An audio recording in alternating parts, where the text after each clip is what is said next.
Do you spend a lot of your time online? Yes, I'm somebody who spends many hours every day online. Ever since I got unlimited access to fast internet, I haven't been able to pull myself away. And to be honest, I don't regret it. I really think that spending time online is the best use of my time. What do you use the internet for? I would say that I use it for pretty much everything. When I want to learn something, I go online. When I want to exercise, I follow a video that I can download. When I want to entertain myself, I will watch a comedy or I will watch the episodes from a TV show that I like. What is your favorite website? I think YouTube is my favorite website. I think it's my favorite website because there are a lot of people there who make a lot of different content. No matter what topic you are interested in, you can find somebody making a video about it. YouTube is a great website. Do you use the social media platforms? I use all of them. Different platforms give you different ways in which you can interact with people. Some are more focused on pictures and videos. Others are more focused on posting statements, let's say.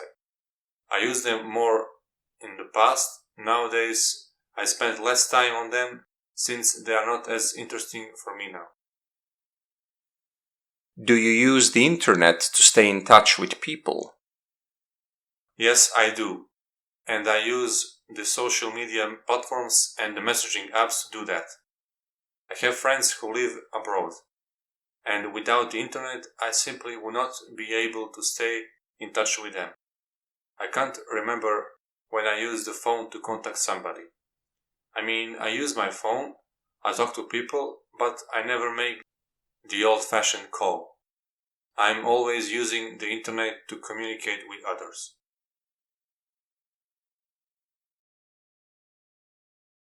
You will have 60 seconds to prepare, and then you will speak for between 60 to 120 seconds.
Start speaking now.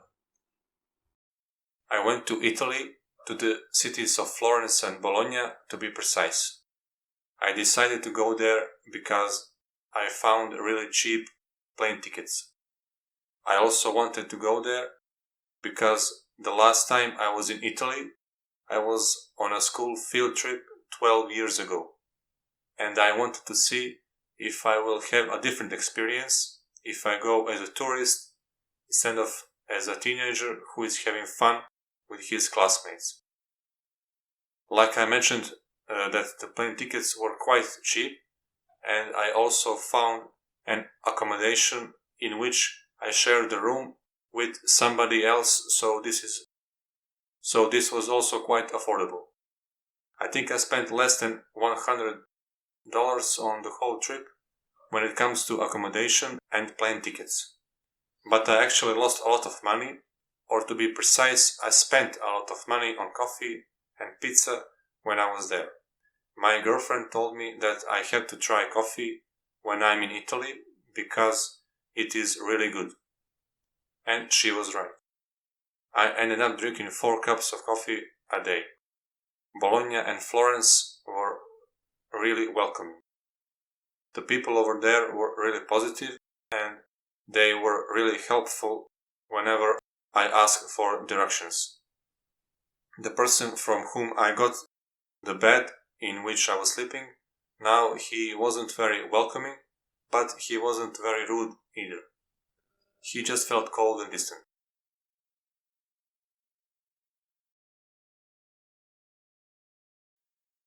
How does tourism affect the environment?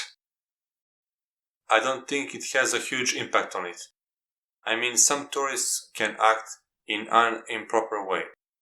But I think everybody knows that today you shouldn't litter where you go.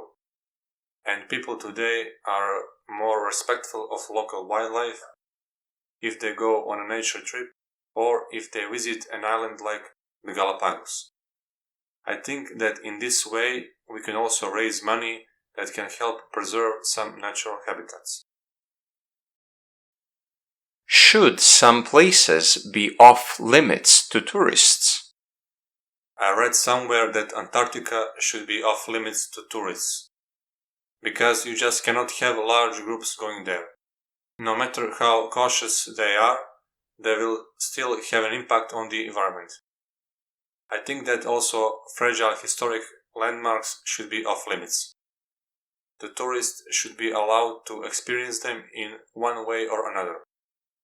But if we are talking about Egyptian hieroglyphs that are disappearing before our eyes, I think we shouldn't allow tourists to touch them. What are the positive sides of tourism? I think it's positive in general because it expands people's perspectives. This goes for the tourists and for the locals they visit. When you meet people from different cultures, it allows you to learn new things. It is also of vital importance for the economies of certain countries. In your opinion, what is the cause for the ever-increasing popularity of tourism? I think this is due to the fact that the world has become wealthier over time, and also due to the fact that airplane travel is affordable to a wide range of people. Now we can visit places that our grandparents could only dream about. I think the internet has also contributed to this. Now we can see pictures of those places, and I think that those pictures piqued our interest. More people are willing to go.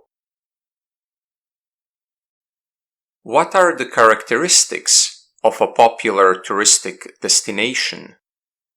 In my opinion, a popular touristic destination has to be warm and it should offer something unique. I think both of these things are equally important.